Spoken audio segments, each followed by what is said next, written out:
നിങ്ങളുടെ ചിന്തയിലേക്ക് മൂന്നാമത് ഗ്രോൺ ചെയ്യുന്നതായിരിക്കുന്ന മൂന്നാമത്തേതിനെ കുറിച്ചാണ് നമ്മൾ ചിന്തിക്കുന്നത്.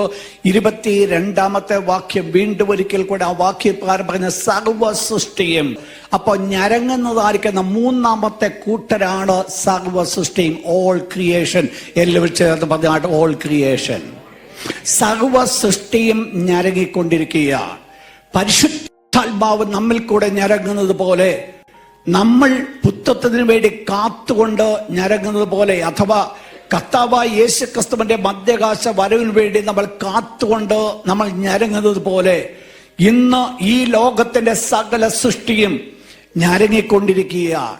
ഞാനും നിങ്ങളും കാണുന്നതായിരിക്കുന്ന ഈ ലോകത്തിന്റെ സകല സൃഷ്ടിയും ഞരങ്ങിക്കൊണ്ടേ ഇരിക്കുന്നുവെന്ന് ദൈവത്തിന്റെ വിശുദ്ധ വചനം പഠിപ്പിക്കുമ്പോൾ എന്തിനാണ് അത് ഞരങ്ങുന്നു എന്നുള്ളത് എനിക്കും നിങ്ങൾക്കും മനസ്സിലാക്കുവാനായിട്ട് സാധിക്കും. ഞാനൊന്ന് വായിപ്പിക്കട്ടെ, വായിച്ചോട്ടെ. Romans chapter 8 verse number 21. മനഃപൂർവമായിട്ടല്ല അതിനെ കീഴ്പ്പെടുത്തിയവന്റെ കൽപ്പന നിമിത്തമത്രേ. അതിന്റെ മുകളിലത്തെ വാക്യം കൂടെ 20-ാമത്തെ വാക്യം കൂടെ. Why the creations are groaning. സൃഷ്ടി ദ്രവത്വത്തിന്റെ ദാസ്യത്തിൽ നിന്ന് വിടുതലും ദൈവമക്കളുടെ തേജസ്സാകുന്ന സ്വാതന്ത്ര്യവും പ്രാപിക്കും എന്നുള്ള ആശയോടെ മായയ്ക്ക് കീഴ്പ്പെട്ടു. ഇന്ന് സർവ സൃഷ്ടിയും വാനിറ്റിക്ക് കീഴ്പ്പെട്ടിരിക്കുകയാണ്.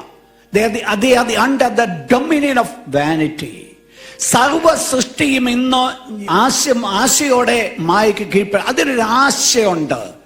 എന്താണ് അതിന്റെ ആശയം എന്ന് പറയുന്നത്? ഒന്ന് പറയുന്നു ദാസ്യത്തിൽ നിന്ന് വിടുതല് എന്ന് പറഞ്ഞാൽ അത് ഇന്ന് ദാസ്യത്തിലാണ്, അടിമത്വത്തിലാണ് സർവ സൃഷ്ടിയുമായിരിക്കുന്നത്.